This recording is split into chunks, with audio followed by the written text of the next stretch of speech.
nous avons dit que nous sommes dans un temps que Dieu lui-même a établi. Et c'est pour nous qu'il a établi ce temps.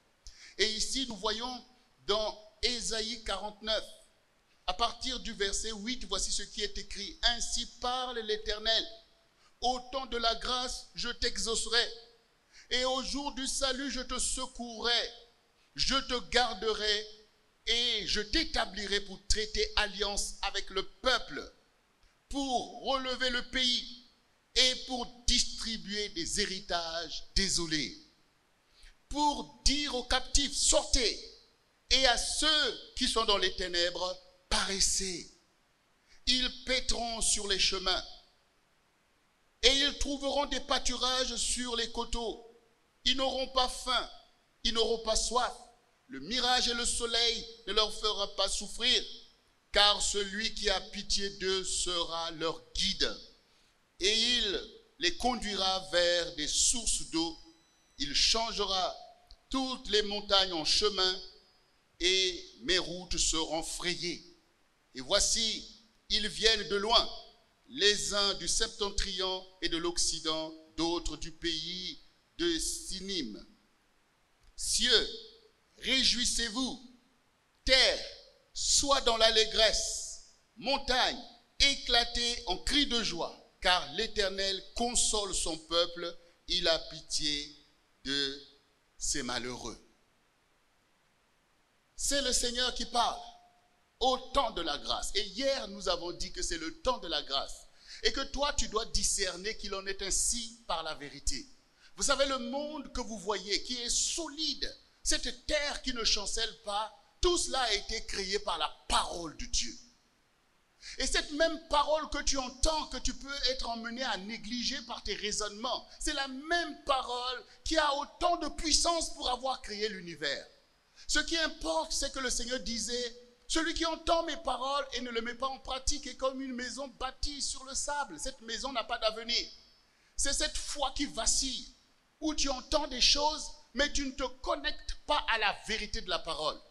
Vous savez, Jésus, notre Dieu, est venu sur cette terre et il a manifesté toute la puissance et la gloire que les enfants d'Israël ont vécu. Il a nourri les foules dans le désert. Il a fait tout ce que Dieu fait pour démontrer qu'il est Dieu.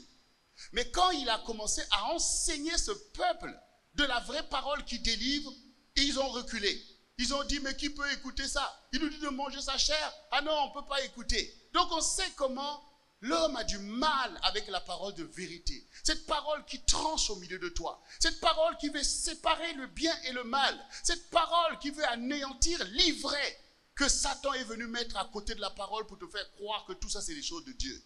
On redoute cette parole. Mais parmi cette foule, et pourtant ils ont mangé des pains qu'il a multipliés. Pourtant ils ont été guéris par lui. Mais la parole de Dieu est redoutable. Il faut être honnête pour comprendre la parole de Dieu. Et parmi cette foule, il y a un petit groupe qui est resté. Quand la foule est partie, Jésus s'est tourné vers eux. Et vous, pourquoi ne partez-vous pas? Et là, Pierre a dit, où irions-nous? Toi seul, tu as les paroles de la vie éternelle. Ça veut dire que nous, on entend plein de discours. On entend plein de prédications. On entend plein de prophètes. Mais les paroles de la vie éternelle sont dans ta bouche. À cause de ça, nous ne comprenons pas tout, mais à cause de cette parole de Dieu, de cette parole véritable, de cette parole qui a le pouvoir d'affranchir, nous allons rester. Nous n'allons pas laisser effrayer par les challenges, mais nous allons rester parce que cette parole est une parole de vérité. Et vous avez entendu tout à l'heure les témoignages. Chacun a insisté sur le fait que, oui, on est des religieux. On a toujours grandi dans l'église, mais on a entendu une parole qui a résonné. Bien aimé, c'est ce que le Seigneur dit. Le voleur ne vient que pour dérober, égorger et détruire. Mais moi, je suis venu pour que les brebis aient la vie et qu'elles soient dans l'abondance. Le Seigneur dit, je suis le bon berger et je donne ma vie pour les brebis. Les brebis connaissent ma voix et les brebis me suivent. Elles ne suivent pas les étrangers car elles ne connaissent pas la voix des étrangers. Ça veut dire que Satan détruit, mais il détruit par la parole aussi. Il a une parole pernicieuse, une parole qui simule les choses de Dieu. Parce que c'est comme l'ivraie s'attache à un arbre. Quand vous regardez de loin, vous avez l'impression que c'est le même arbre, mais quand vous approchez, vous voyez une différence entre les feuilles de l'ivraie et les feuilles de l'arbre. Parce que l'ivraie vient s'attacher à l'arbre comme parfois les choses du diable veulent s'attacher là où est les enfants de Dieu. C'est là aussi qu'il y a des loups. C'est là aussi qu'il y a des faux prophètes. C'est là aussi qu'il y a des faux serviteurs. C'est là aussi qu'il y a toutes ces choses qui peuvent t'attaquer. Et le Seigneur dit donc, soyez prudents. C'est à leurs fruits que vous reconnaîtrez de quel arbre vous avez affaire. Et donc si le Seigneur, même si l'ennemi fait ces choses, mais Dieu travaille encore plus et mieux que lui.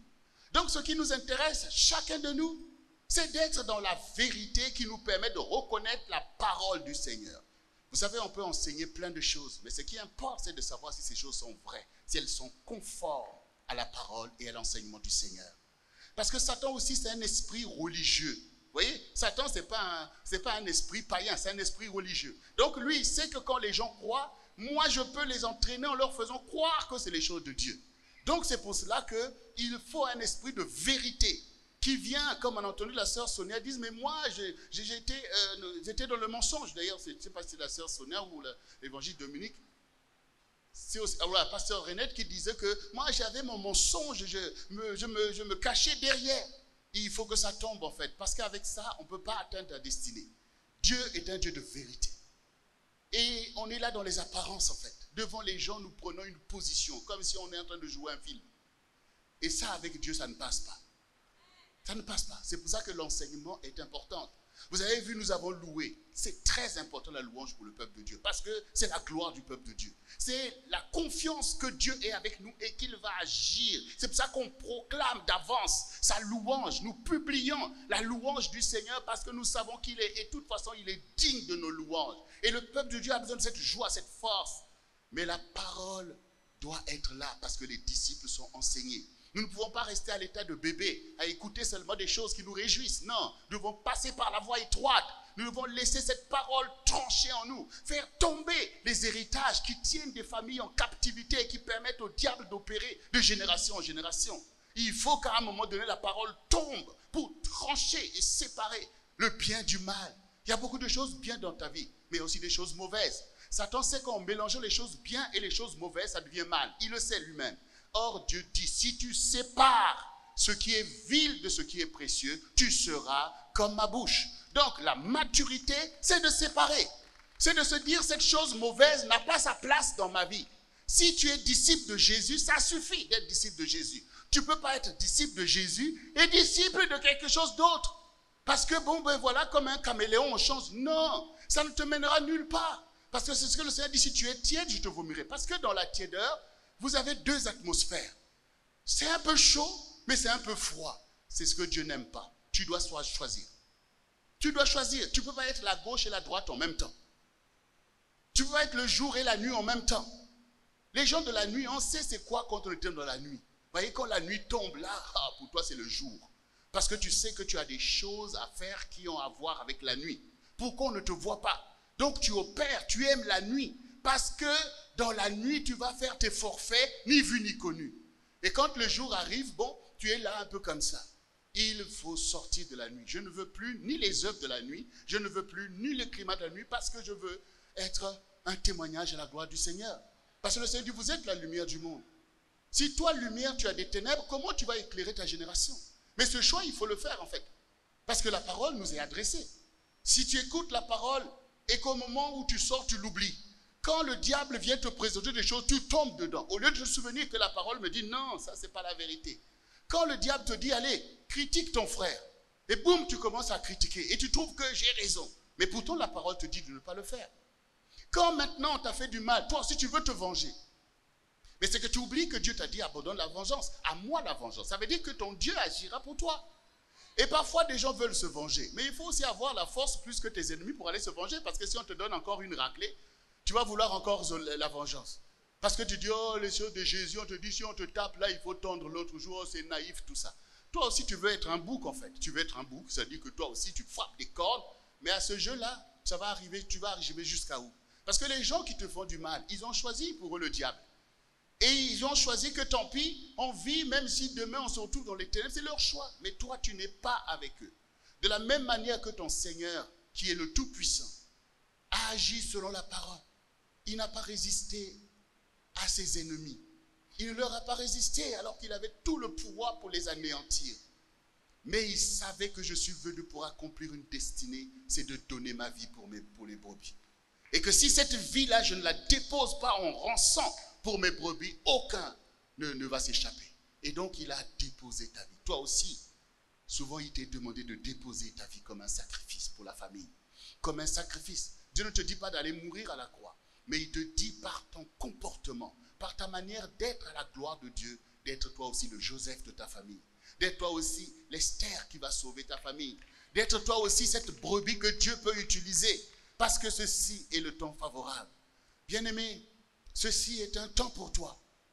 Tu dois le réaliser, que c'est pour moi que ce ministère est venu. C'est pour moi que le pasteur Goma est venu. Et je viens vers toi en tant que serviteur de Dieu. Mon épouse et moi-même et tous ceux qui nous accompagnent. Mais nous ne venons pas pour t'assister. Nous venons pour te challenger. Pour te dire que toi aussi, Dieu va faire avec toi. S'il a fait avec ton frère, c'est qu'il peut faire avec toi. Ce que tu reçois est parti de toi. Et cela revient vers toi en te démontrant que non, ne te dis pas que tu as abandonné. Ne te dis pas que les choses que Dieu disait autrefois, ça ne va pas se réaliser comme les enfants d'Israël qui disaient souvent, mais on a entendu les choses que Dieu a fait avec nos pères. Où sont ces choses-là? Mais c'est qu'il y a des temps où nous nous endurcissons, Dieu nous parle, on ne veut pas écouter. Il y a des temps où la prophétie parle, personne ne fait attention. Nous sommes là dans nos traditions, de nos habitudes, même des traditions religieuses aberrantes. On est là-dedans, des choses qui ne sont même pas la gloire de Dieu. On est là et on voit les conséquences, mais on ne se réveille toujours pas. Jusqu'à ce que Dieu trouve une génération qui en a marre des faux semblants. Une génération qui ne veut plus être dans des apparences alors que ta vie est pillée chaque jour. Une génération qui veut à nouveau croire véritablement. L'autre fois, on était en train d'échanger avec mon épouse le témoignage d'un jeune Américain. Ce jeune Américain est tombé dans la délinquance. Et vous savez combien c'est difficile aux États-Unis.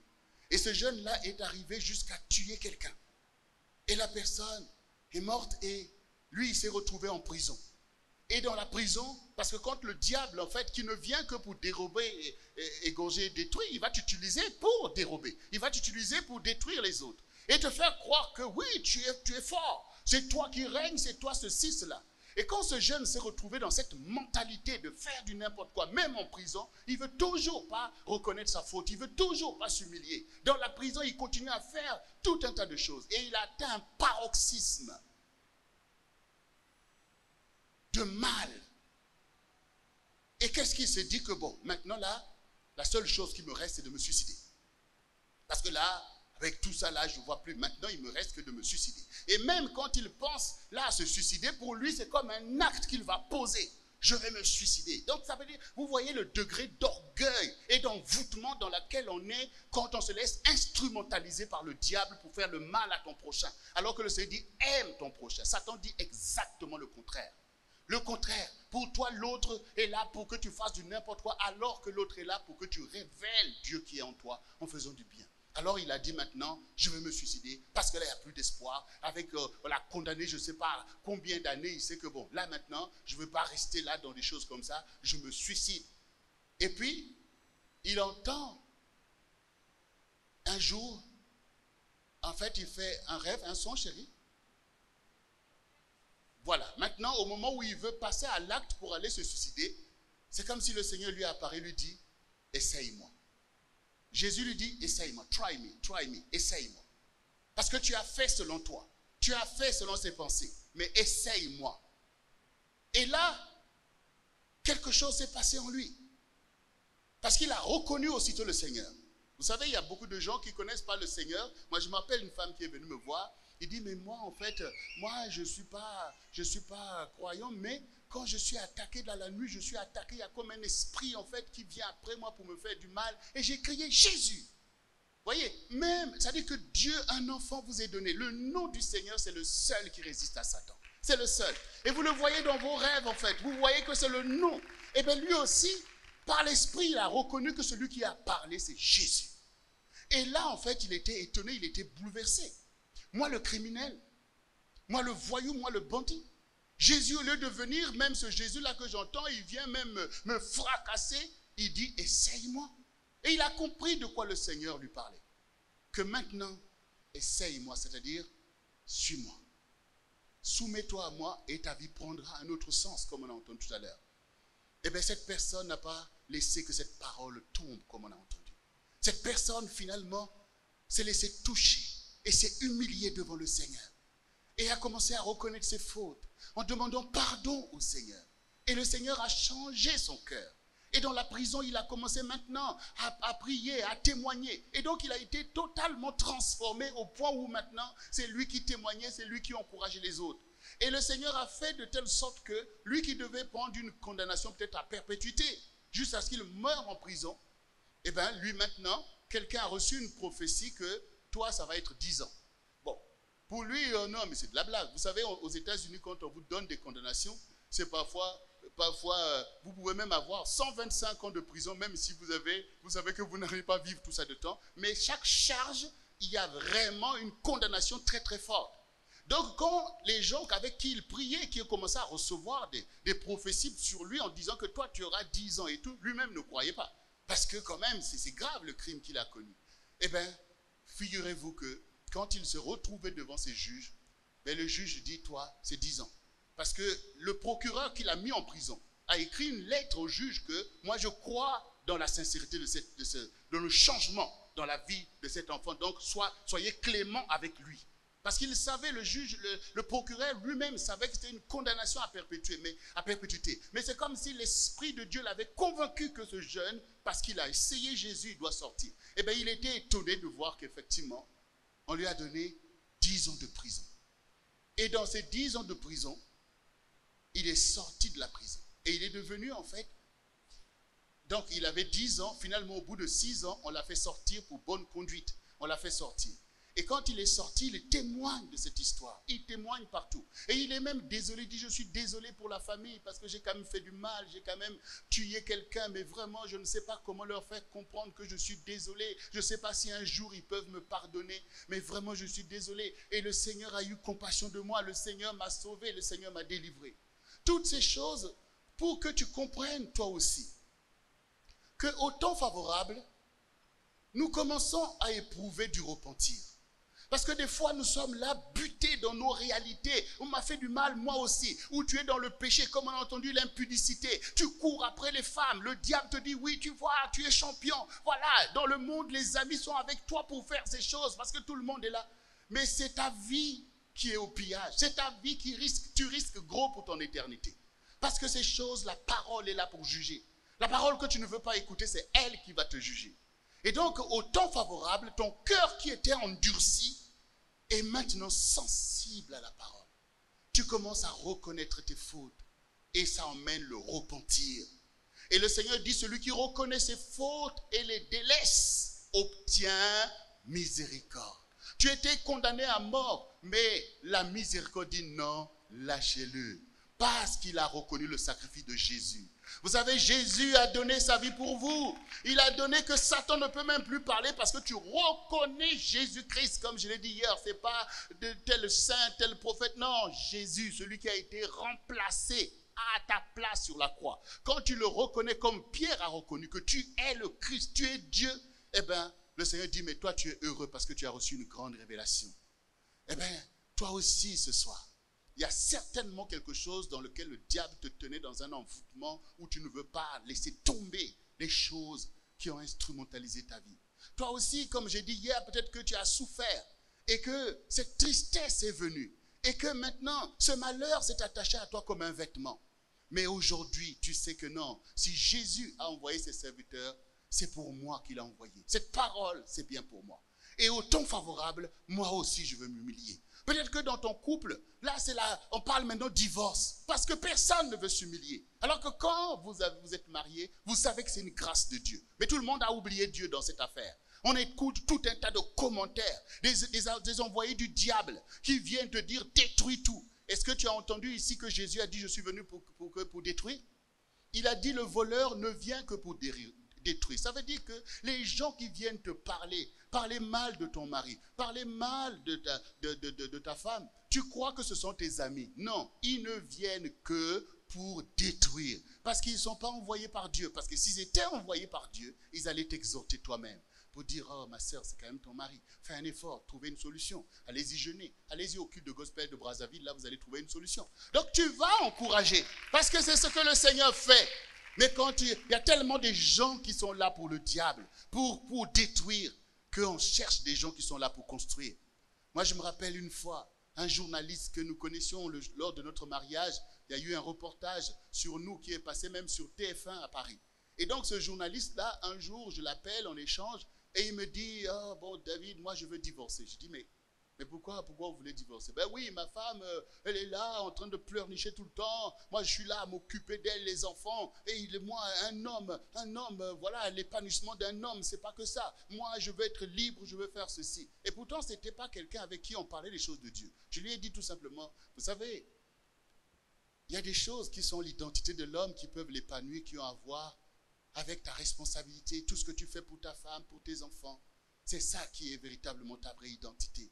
C'est ça qui est la gloire de Dieu. Je lui ai dit quelque chose en sachant que, bon, quelqu'un en plus est un païen, comme il est fan, ça ne va pas tenir. Mais j'ai été étonné longtemps plus tard quand je l'ai eu au téléphone. Je l'ai eu au téléphone et il m'a dit, David, je te remercie ce que tu m'avais dit ce jour-là. Parce que du coup, mon couple a échappé au divorce. Voilà. Alors, si un païen est capable d'écouter le conseil de Dieu, à plus forte raison, toi, l'enfant de Dieu. À plus forte raison, toi, la brebis auquel le Seigneur déverse tous les jours. Tu dis toi-même qu'il est ton berger. Mais vous savez, quand le Seigneur prend l'image des animaux, c'est pour nous montrer en fait notre caractère. Quand le Seigneur dit nous sommes des brebis, ça veut dire que dans le monde, il y a des loups. Ça veut dire que dans le monde, il y a des boucs. C'est-à-dire dans la chaîne animale, nous sommes au bas de l'échelle. Si nous n'avons pas de berger, notre vie est détruite en fait. Donc tu dois dépendre de ton berger, du conseil de Dieu. Et le Seigneur est le grand berger des brebis. Et ses serviteurs qu'il place doivent dire l'enseignement du Seigneur, pas leur pensée en fait. Pas aller venir t'encourager dans des choses qui ne sont pas la gloire de Dieu. On cherche le vrai enseignement. Vous voyez, l'enseignement du Seigneur doit produire d'abord la repentance. Si vous allez dans un ministère où on est toujours en train de vous encourager et que jamais vous demandez de vous repentir, quand tu viens te plaindre que mon mari est ceci, que quelqu'un te dit, ah mais lui il est bizarre, hein? Lui il est bizarre, ce n'est pas de Dieu. Ce n'est pas de Dieu parce que Dieu va toujours d'abord te dire, regarde la poutre qui est dans ton œil avant de voir la paille qui est dans l'œil de l'autre. La sainte doctrine, ça commence par la repentance. Sans repentance, on est un peuple perdu. Et Dieu n'évolue pas au milieu d'un peuple qui n'est pas dans la repentance. Parce qu'il y a tellement de choses à se repentir vis-à-vis de notre Dieu. L'orgueil, le mensonge, la manipulation. Mais des choses à se repentir les uns envers les autres. Les uns envers les autres. On ne sait plus qui est le père, qui est la mère, qui sont les enfants. Et comme le Seigneur dit, race de vipères, on est là en train de se faire tout un tas de choses. La famille n'a même plus de sens. Or, le Seigneur dit qu'il les enseignements d'Élie, qui est de ramener le cœur des pères vers leurs enfants et le cœur des enfants vers leur père. Dieu est un grand roi. Il règne au milieu d'un peuple instruit et enseigné. Et les bénédictions qui nous manquent, c'est à cause des cœurs qui s'endurcissent dans le mal. Parce que ce que toi, tu attends, oui, Dieu le veut. Mais est-ce que la personne que Dieu a positionnée pour t'accorder cette bénédiction le veut aussi? Prenons l'exemple d'une sœur qui veut se marier.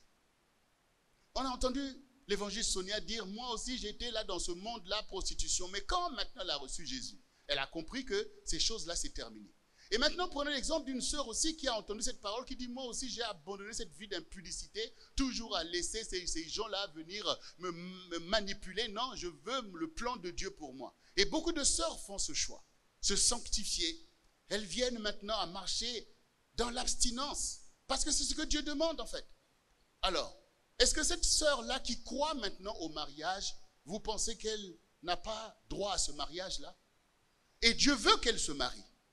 Mais il va falloir aussi qu'un homme entende l'enseignement pour dire que je ne suis pas là pour courir les femmes. Pourquoi? Parce que moi aussi, je dois être aussi dans la sanctification. Parce que chez nous, ici, on pense que les prostituées, c'est que les femmes. Mais les hommes aussi sont des prostituées. Quand tu cours les femmes, ça a toujours été comme ça, comme si Dieu t'a donné un droit de courir les femmes ou d'avoir toutes les femmes du monde. C'est de la prostitution. Parce que si l'homme ne se repent pas, comment cette sœur va glorifier le Seigneur ayant fait le choix d'arrêter elle-même la prostitution? C'est quand maintenant la parole impacte l'homme et la femme. Et que l'homme aussi se dit, moi aussi j'appartiens au Seigneur, que Dieu a un plan pour moi. Et dans ce plan, je suis mari d'une seule femme. Et qu'est-ce qui va se passer? L'homme quittera son père et sa mère et s'attachera à sa femme. Et les deux deviendront une seule chair. Et c'est ça le peuple qui est enseigné. Parce que nous sommes là pour nous bénir les uns les autres. C'est-à-dire que le frère qui se lève pour s'attacher à cette sœur, lui aussi, il est une bénédiction pour cette sœur parce qu'il a obéi à la même parole de Dieu qui veut nous guider les uns les autres. Et le Seigneur est tout à fait capable de restaurer les familles. Il est tout à fait capable de créer des familles nouvelles. Nous pouvons voir cette jeunesse dont j'ai parlé hier que vous représentez. C'est vous qui avez besoin d'un avenir au milieu du peuple de Dieu, dans cet avenir où le jeune homme, arrivé en âge de maturité, va honorer une sœur en disant, tu deviens ma fiancée, on va aller voir les parents, et tout cela pour la gloire de Dieu. Et former des couples, c'est ce que nous avons expérimenté à Paris et partout où nous enseignons. Parce que nous enseignons sur le mariage. Parce que je suis conscient que quand un peuple de Dieu n'a pas pour héritage le mariage, mais c'est la porte ouverte à l'impudicité et à toutes les violences possibles. À toutes les violences possibles. Beaucoup de femmes, mais sont dans une détresse pas possible. Et souvenez-vous que déjà du temps même des apôtres, le sujet du mariage était devenu comme un piège pour eux. Parce qu'un jour, ces personnes sont venues dire à Jésus, nous est-il permis de répudier nos femmes? Mais le Seigneur a dit, mais au commencement, il n'en était pas ainsi. Au commencement, il n'en était pas ainsi. Au lieu de venir me demander comment aimer nos femmes, vous venez me demander comment les répudier. Est-ce que Dieu vous a donné des femmes pour les répudier? Non, c'est pour les aimer. De la même manière que Jésus nous a été donné, ce n'est pas pour qu'un jour dire, oh, vous aussi vous me posez problème, je vous abandonne. Non, il va jusqu'à donner sa vie. À l'homme et à la femme, Dieu demande les mêmes choses. Ce n'est pas parce que tes traditions te font croire que toi tu es au-dessus de la parole. Mais ça, c'est un piège pour toi. Parce que personne n'est au-dessus de la parole. Personne. Personne n'est au-dessus de la parole de Dieu. Personne n'est au-dessus de la parole de Dieu. Donc la parole fait autorité sur la terre. Quand tu vas finir tes quelques secondes que tu vis là sur la terre, tu n'as pas été créé, un esprit n'a pas été créé pour vivre et puis disparaître. Non. Les esprits qui ont été créés à l'image de Dieu, c'est-à-dire que l'esprit est éternel. Sauf que par les choix que tu fais, ton esprit va se retrouver dans la promiscuité de l'enfer parce que tu n'as pas voulu obéir à la parole de Dieu. Vous vous sentez vous-même, quand vous voyez même que quelque chose qui vous fait peur, vous sentez comment votre âme est en détresse. Eh bien, c'est la détresse qui sera continue pour les gens qui n'auront pas Dieu à la fin des temps. C'est-à-dire que tu es dans une terreur. Vous imaginez? Donc, on ne peut pas être là seulement, alléluia, alléluia. Non, il faut avoir la connaissance que chaque acte que je pose me conduise quelque part. Et du coup, tu fais ton choix. Moi, je veux aller là où est le Seigneur. Je veux être dans sa gloire. La gloire que tu vis là en louant le Seigneur, c'est le choix. Nous sommes tous des vierges sages pour le Seigneur. Donc, nous sommes les fiancés du Seigneur. Nous ne voulons pas suivre un autre chemin. Nous ne voulons pas suivre la voie des étrangers. Nous ne voulons pas suivre des doctrines bizarres. Nous ne voulons pas écouter ceux qui nous encouragent au péché. Vous savez, aujourd'hui, nous sommes dans un temps où, il y a tout, la communication atteint des dimensions qui n'existaient pas. Et aujourd'hui, le diable a emmené, en fait, le développement personnel. Vous avez des gens, des coachs, chacun tu as tes coachs, des gens qui veulent te coacher pour te dire, suis ta propre voie, oui, tu es ceci, tu es beau, tu es telle chose, n'écoute pas ceci, ne va pas à l'église, et chacun a un coach. Mais pour regarder vous-même, le développement personnel, ça te fait croire que tu vas gagner, mais en fait, comme ce n'est que des paroles, c'est que des promesses, dans la réalité, tu perds ta vie. Pourquoi? Parce que le Seigneur a dit, celui qui veut être mon disciple, qu'il renonce à lui-même. Mais là, on vient t'exalter. Tu es ceci, tu es le plus grand, tu es la plus belle. Mais ton mari, il est maniaque. Sors de là, c'est pas bon pour toi. C'est exactement ce que Satan, le serpent, a dit à Adam et Ève. Quand il a demandé à Ève, qu'est-ce que Dieu a dit? Ève a dit, mais Dieu nous a dit de manger de tous ces arbres, mais sauf celui-là. Parce que le jour qu'on en mangera, on retournera à la procédure. Mais non, vous ne mourrez pas en fait. Vous ne mourrez pas, vous serez comme Dieu. Suis ta propre voie. Et quand Satan vient pour te monter la tête, c'est ça. Suis ta propre voie. Mais n'écoute pas ceci. Abandonne ceci. Viens ceci. Allez, tu pars là dans des choses. Mais en fait, tu te perds. Et tu le sens toi-même. Tu sens toi-même que tu es perdu. Et c'est pour ça que le Satan a toujours besoin, pour maintenir les gens dans l'envoûtement, de créer l'euphorie. L'euphorie que donne le vin, l'alcool, la drogue. Tu es dans tout ça, tu es euphorique dans tout ça. Mais en fait, c'est pour que tu ne sois pas de la face à la vérité qui est dans ta vie, qui gangrène ta vie pour te repentir. Que non, ça c'est pas la voie de Dieu. Pour sauver ton âme. Si vous affectionnez les choses du monde, vous périrez avec le monde. C'est-à-dire que les choses que Dieu a fait pour toi, tu commences à les adorer. C'est là que tu tombes dans le piège parce que Dieu ne donnera pas sa gloire à un autre. Il n'y a rien sur la terre que tu dois adorer. Tu ne peux pas adorer quoi que ce soit parce que tu adores le Seigneur lui seul. Les choses qu'il a créées pour toi, c'est pour ton bien en fait. Mais le Seigneur dit, ne vous inquiétez pas. De quoi vous allez manger, de quoi on sera vêtu, où est-ce on va dormir. Et on oublie le royaume et la justice de Dieu. Mais parce que le royaume manque, tout le monde est exposé. Parce que la justice manque, tout le monde est pillé par le diable. Le royaume veut dire quoi? On laisse régner le Seigneur. Et quand le Seigneur règne, il fait quoi? Il nous enseigne la voie que nous devons suivre. Pour la gloire de Dieu, mais aussi pour notre bien les uns les autres. Le Seigneur enseigne à l'époux d'aimer son épouse. Et il enseigne à l'épouse d'aimer son époux. Le Seigneur enseigne aux parents d'être responsables de leurs enfants. Et il enseigne aux enfants d'honorer leurs parents. Donc il n'y a pas un enseignement qui va te dire, oh tes parents c'est des sorciers, il ne faut pas les écouter. Mais c'est les parents que Dieu t'a donnés en fait. Dieu n'avait pas vu qu'ils vont faire ces choses. Toi, tu dois les honorer. Tu dois les honorer. Et ils vont te faire croire que oui, mais si tu soutiens ton papa qui est vieux, et c'est là qu'il va t'avoir en sorcellerie. Bah attendez, n'importe quoi. N'importe quoi en fait. Au contraire, quand tu fais du bien, c'est là que tu attaques le camp de l'ennemi. Parce que tu honores la parole et Dieu va te récompenser. Il ne faut pas écouter des choses fantaisistes parce que rien ne peut changer la parole. Ne restez pas seulement dans des religiosités, mais montrez que, mais oui, mais la parole dit ça. Pourquoi toi tu m'enseignes le contraire de la parole? Voyez, c'est comme ça qu'on a emmené tout un tas de doctrines fantaisistes qui ont affaibli l'Église. Il faut aider les gens à comprendre la parole du Seigneur. Parce que c'est Jésus qui nous a envoyés, ce n'est pas quelqu'un d'autre en fait. Et nous avons tellement de choses à nous repentir. Il faut se repentir de la façon dont tu traites ton prochain. Il faut te repentir de la façon dont tu traites ta maman. Celle qui t'a porté. Aujourd'hui, elle devient une sorcière. Mais fais attention parce que ta façon de penser aussi, c'est de la sorcellerie. Voilà, c'est aussi de la sorcellerie. Quand elle t'a porté, quand tu étais dans son ventre, c'est elle qui était ta protection. Maintenant qu'elle est là, vieille, et toi, tu as le moyen de la soutenir, et puis c'est une sorcière, tu ne veux pas soutenir ta maman. Tout ça, c'est vraiment de l'ivraie. C'est l'œuvre du diable. Oh, ton père, il devient sorcier. Mais que dit la parole en sa faveur? Parce que le Seigneur sait que si tu n'honores pas le Père que tu vois, tu ne pourras pas honorer Dieu que tu ne vois pas en fait. Malgré tes bonnes intentions, oui, mon Dieu, mon Dieu, mon Dieu. Mais Dieu sait que si j'étais là physiquement, tu allais me traiter exactement comme tu traites ton Père. Voilà. Bien-aimés, nous avons à nous repentir de beaucoup de choses. L'ennemi n'est pas en train de faire du ravage sans que nous-mêmes, on soit dans des colères, dans tout un tas de choses. Parce que c'est l'amour qui protège.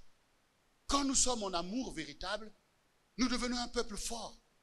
Parce que nous nous soutenons les uns les autres. Et l'ennemi ne pourra pas passer. Quand vous regardez en fait les documentaires animaliers, vous voyez en fait les animaux qui sont faibles. Les animaux qui sont faibles, ils sont en fait sauvés par le troupeau. Vous voyez? Les animaux qui sont faibles, ils sont sauvés par le troupeau. Quand vous voyez par exemple un tigre ou une tigresse, ils sont des animaux solitaires parce qu'ils ont une force pour se défendre. Mais quand vous voyez des biches, ils ne sont sauvés que par le troupeau. Parce que quand les lions ils viennent pour les attaquer, en fait, ils voient un troupeau. En fait, ils ne distinguent pas les individus qui sont dans le troupeau. Mais eux, ils voient un truc énorme qui les effraie. Ils sont obligés de s'écarter. Mais pourtant, le diable ne cesse de te dire, non, abandonne l'église. Tu n'es pas un mouton pour aller être avec ces idiots-là. Mais en fait, il veut t'isoler du troupeau pour te massacrer. Oui, il veut t'isoler pour te massacrer. Et comment il va te massacrer? En fait, le diable n'a pas le pouvoir de décider qu'aujourd'hui je tue un tel ou je fais telle chose. Mais il a un pouvoir de nuisance pour t'écarter du plan de Dieu, pour t'exposer. Donc il va te faire croire que toutes les choses mauvaises que tu fais, c'est à ton avantage. Il sait lui-même que ça veut dire la mort devant Dieu. Vous voyez? Mais donc, comment tu vas faire pour vaincre les manigances de Satan et ses agents qui veulent te détruire? Ben en fait, il faut être dans l'humilité. Il faut être dans l'humilité. Et cette humilité va t'emmener à comprendre que je suis dans la famille que Dieu m'a donnée. C'est Dieu qui a fait ce choix pour moi et il a raison. Ce que je ne vois pas, lui, il voit. Donc, je suis content d'être là où je suis. Personne ne vient me faire croire que ça, c'est pas ma famille. Un. Deuxièmement, le Seigneur Jésus, à qui j'ai donné ma vie, à qui je crie nuit et jour, m'a conduit dans une bergerie. Il m'a donné des pasteurs. Parce qu'il a vu ma détresse. Donc, je suis à la place que Dieu m'a donnée. Quand quelqu'un va venir me faire croire que non, sors de là, telle chose, il dit non, c'est pas à mon avantage que tu dis ces choses. Parce que moi, je suis bien au milieu des brebis du Seigneur. Parce qu'ensemble, on fait le poids. Il y a beaucoup de gens qui sont là pour vouloir te cocher et tout. Est-ce que leur prière dépasse même le plafond pour toi? Et ce sont des gens consacrés au Seigneur? Et ce sont des gens qui souffrent pour le nom de Jésus? Est-ce que ce sont des gens qui t'aiment vraiment? Non, ils ont besoin des gens pour aller faire leurs affaires. Ils ont besoin de toi, oui, cocher. Mais est-ce que c'est pas à la gloire de Dieu? Donc, bien-aimé, il est temps que tu ne puisses pas galvauder le temps favorable pour toi. Dans le temps favorable, tu ne veux plus des colères avec les gens. Les gens qui t'ont fait du mal, tu pardonnes. Pourquoi? Parce que Dieu lui-même t'a pardonné. Vous voyez, quand vous pardonnez, vous attirez la compassion de Dieu sur vous-même. Quand vous ne pardonnez pas, vous écartez aussi le pardon de Dieu et vos péchés demeurent sur vous. Et donc tu vois le pillage que le diable continue à opérer. Tu n'as pas compris que c'est à cause du non-pardon.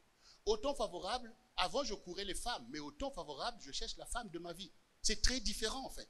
Je ne suis plus dans la jouissance. Vous voyez la jouissance, buvant, mangeant, demain nous mourrons. Même si toi tu ne crois pas en Dieu, mais ne crois pas qu'à ta mort c'est fini. Ce n'est pas fini, ça ne fait que commencer. Tu vas répondre en fait. Tu vas répondre en fait. On ne peut pas se moquer de Dieu. On ne peut pas se moquer de Dieu. Je ne sais pas si vous avez entendu des hommes de science à Paris qui ont écrit un livre. Ils ont dit Dieu existe, la preuve scientifique.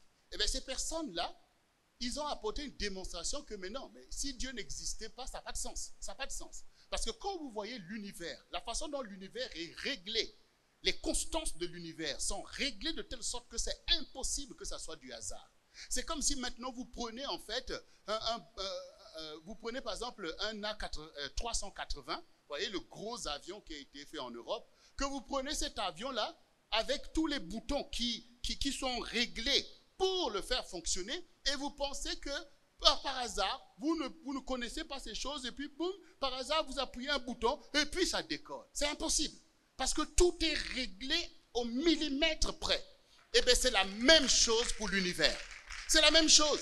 Ils disent, mais s'il n'y avait pas une puissance, s'il n'y avait pas une intelligence au-dessus, comment l'univers est réglé de cette façon-là? Donc, ils réalisent eux-mêmes. Et c'est ce que Dieu dit dans la parole. Il dit, si vous pouvez changer mon alliance avec le soleil, si vous pouvez changer mon alliance avec la lune, c'est-à-dire qu'il te demande qui tient les colonnes de la terre. Donc, il te montre que le Seigneur est celui qui a réglé ces choses. Donc, il n'y a rien par hasard. Et une fois, je disais, mais si vous êtes en pleine forêt, vous voyez des arbres, vous marchez, vous voyez des choses, des eaux, vous êtes dans la forêt. Donc, vous savez que vous êtes dans un milieu sauvage. Et puis, tout d'un coup, au milieu de cette forêt, vous voyez une maison. Une maison bien construite en étages et tout. Donc, vous êtes obligé de vous arrêter pour vous dire que je ne suis plus dans la forêt. Parce que là, il y a une œuvre qui tranche avec tout ce que j'ai vu. Donc, je suis obligé de méditer pour dire, mais qui a bâti cette maison? Cette maison n'a pas pu venir là par hasard parce qu'elle a été tellement construite avec des chambres, des réalités qui montrent que quelqu'un a eu une volonté pour construire cette chambre. Donc, tu es obligé de t'arrêter. Mais en fait, c'est comme quand vous voyez l'univers. L'univers, vous voyez, il y a beaucoup de planètes, mais qui sont dans un état chaotique. Il y en a d'autres qui sont congelés, d'autres il fait tellement chaud, et au milieu de tout ça, et puis paf, tu arrives sur la Terre. Tu vois une planète totalement différente, avec de l'eau, avec de la verdure, des animaux, et en plus, avec un bouclier terrestre. Ça veut dire que autour de l'atmosphère, il y a un bouclier qui protège la Terre de tout le chaos cosmique. Vous voyez, toutes les choses qui se promènent par-ci et qui pouvaient tomber et fracasser la terre, Dieu a mis un bouclier terrestre. Un bouclier. Et comment tu peux penser que c'est le hasard? Comment tu peux penser que ces choses-là, personne n'a réfléchi? Tu arrives dans une chambre, tu vois un berceau qui a été fait là pour qu'un enfant vienne là dans ce berceau et tu dis que non, c'est le hasard qui a fait cette chambre et c'est aussi le hasard qui a emmené l'enfant là. Non, tu es obligé de savoir qu'il y a eu une mère qui a porté une grossesse. Et il y a eu des gens qui ont préparé le lit pour l'enfant. C'est ce qu'est la terre pour l'être humain. Dieu a préparé la terre pour que tu y viennes, pour qu'il te place. Il t'a conçu dans son sein et il t'a sorti pour que tu le connaisses, pour que tu sois son image sur la terre. Et c'est là qu'il avait placé Adam et Ève dans un environnement d'une beauté magnifique. Alors comment Dieu peut tolérer que nous puissions adorer autre chose que lui? Et c'est ce que Satan fait. Parce qu'il a perdu là dans le ciel et il veut t'instrumentaliser pour que tu ne puisses pas donner la louange à ton Dieu. Au temps favorable, tu sors de cette manipulation. Et comme je dis souvent, vous voyez, oh, les athées. En réalité, il y a pas les athées, ça n'existe pas en fait. Tout le monde est religieux. Peut-être qu'ils ne croient pas dans le même Dieu que toi, mais ils croient en quelque chose. Parce que tout le monde a au-dedans de lui la pensée, en tout cas de la foi et la pensée de l'éternité. Donc ne te laisse pas toi-même sortir, toi qui connais déjà le Seigneur Jésus, ne te laisse pas sortir de ta trajectoire. Et nous sommes dans ce pays. Le peuple congolais appartient au Seigneur et cela depuis longtemps. Même si les temps peuvent être difficiles, mais nous avons un héritage dans la gloire de Dieu. Et nous pouvons activer cet héritage. Nous pouvons revenir les uns envers les autres. Nous pouvons revenir du nord au sud, de l'est à l'ouest, dans ce qui est essentiel. L'amour de Dieu et l'amour du prochain. Et Dieu, nous sommes tellement bénis, un pays tellement riche. Il suffit de chasser Satan du milieu de tout ça pour que les temps que Dieu proclame ici puissent refleurir. La bonne saison. Oui, bien-aimé. Et c'est ce que le Seigneur a dit. Et Dieu est capable de faire alliance avec ses serviteurs. Nous qui sommes ici. Comme d'autres aussi que Dieu a pu envoyer qui font un travail considérable. Dieu est un Dieu d'alliance. Et comme il a fait l'alliance avec l'univers, avec la nature, il fait aussi alliance avec son peuple où chacun de nous rentre dans sa destinée. Beaucoup sont allés en France dans des aventures. Mais quand je suis allé, Dieu m'a fait savoir que mon gars, tu n'es pas venu ici pour être un Parisien. C'est moi qui t'ai emmené ici et tu vas me servir. Et je suis content d'avoir fait ce choix. Je suis content parce que j'ai vu des gens qui ont péri. J'ai vu des gens devenir fous. J'ai vu des gens tomber en défaillance. Et même au début, les gens se moquaient de moi. Vous, avec votre Dieu, tu n'es pas au village ici. Moi, je dis, mais je ne suis pas. Chacun de nous est venu sur son propre chemin. Et on verra à la fin qui aura raison. Moi, je choisis le Seigneur parce que c'est l'héritage aussi de ma famille. Et aujourd'hui, beaucoup me viennent. Ah, mais David, ah, tu as réussi, hein? Oh, David. Mais ce n'est pas moi, en fait. C'est le même Dieu dont je vous témoignais. C'est lui qui fait pour moi, en fait. Je lui obéis. Et ce Dieu, il est là pour nous tous. Alors aujourd'hui, au temps favorable, ne dis pas que c'est trop tard. Quel que soit ce que tu as fait, comme cet homme qui a dit, try me. Jésus lui a dit, try moi. Essaye-moi. Toi aussi, reviens au Dieu que tu connais en fait. Le Dieu de tes parents. Celui que tu allais quand tu étais enfant, tu allais à l'école de dimanche. Ce Dieu-là, c'est le vrai en fait. Mais ce Dieu n'a jamais dit que parce que tu lui appartiens, tu n'auras pas d'épreuves. Que tu ne vas pas traverser des déserts. Ou même que l'ennemi ne va pas vouloir te tuer. Et malgré cette menace, tu as vu que Dieu t'a protégé. Donc, reviens maintenant. Parce que le plus dur souvent pour le croyant, c'est le pardon.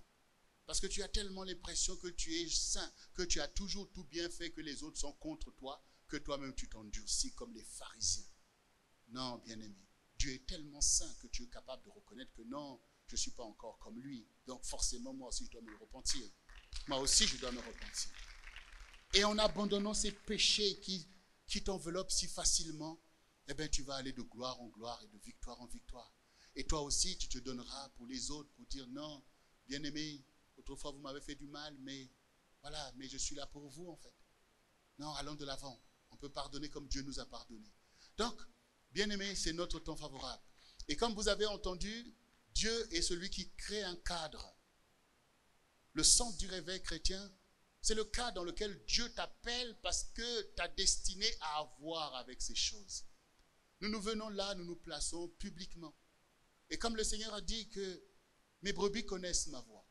Si maintenant nous faisons résonner la voix du Seigneur, les brebis qui sont appelées par le Seigneur dans ce ministère reconnaîtront leur place et viendront à leur place. Nous sommes là pour faire ce que Dieu nous dit de faire et les autres sont là pour faire ce qu'ils disent que Dieu leur a dit de faire.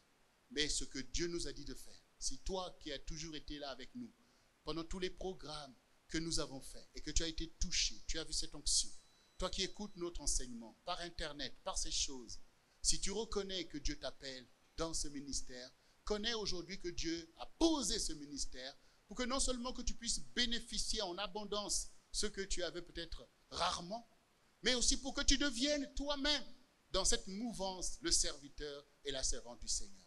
Toi qui étais découragé aussi, parce que tu as jeûné, tu as prié et que tu n'as pas vu que cela avait abouti à ce que tu désires, à ce qui est bien pour toi, eh bien sache que ceci aussi est une saison que Dieu met devant toi. Où maintenant, non seulement que ce que tu vas semer va pousser, que tu vas le récolter, mais même les choses que tu croyais avoir perdues, tu verras qu'il y a un rachat de temps. Donc tu vas moissonner même les choses que d'autres ont semées pour toi, parce que c'est le temps de la grâce. Alors prends des bonnes décisions, parce que tous ceux qui ont témoigné ici, s'ils avaient négligé ce qu'ils avaient entendu, s'ils avaient méprisé ce qu'ils ont bénéficié pour leur propre vie. Tout à l'heure, pasteur Daniel dit, mais mes filles sont revenues vers moi. Vous savez, quand une femme est blessée, c'est très profond. Parce que les femmes, elles ont un amour naïf en fait. Vous voyez, ça dit que quand elles l'aiment, là, elle est gaga quoi, elle est 100%. Parce que c'est comme ça qu'est leur cœur en fait. Mais quand il y a des blessures, ben ça fait en fait des blessures mortelles. Et quand la femme maintenant va emmagasiner la colère, c'est vraiment dangereux. Vous vous rappelez ici au Congo, on dit qu'il vaut mieux avoir affaire à un sorcier qui est un homme. Mais si c'est une femme, c'est très grave, c'est très dangereux.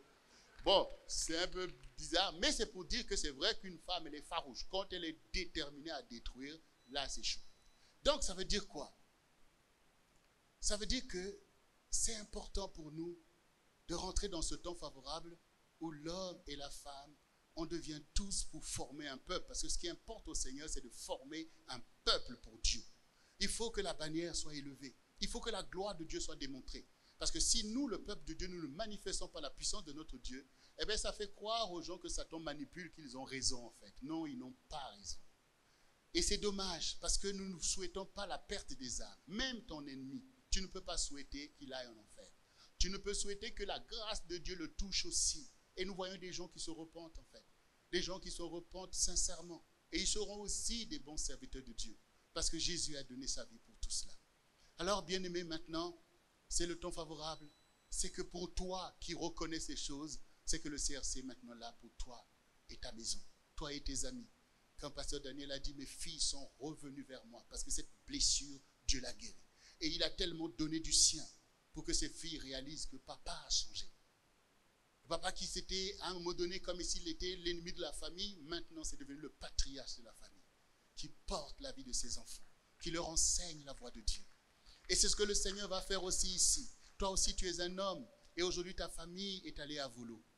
Mais si tu essayes le Seigneur de tout ton cœur, Dieu va rassembler à nouveau tes enfants envers toi. Ils vont à nouveau t'honorer. Toi aussi la maman qui a été rejetée, toi aussi ne méprise pas, ne maudis pas tes enfants, mais bénis-les parce que le Seigneur va ramener aussi leur cœur vers toi. Mais surtout le Seigneur va ramener nos cœurs les uns envers les autres.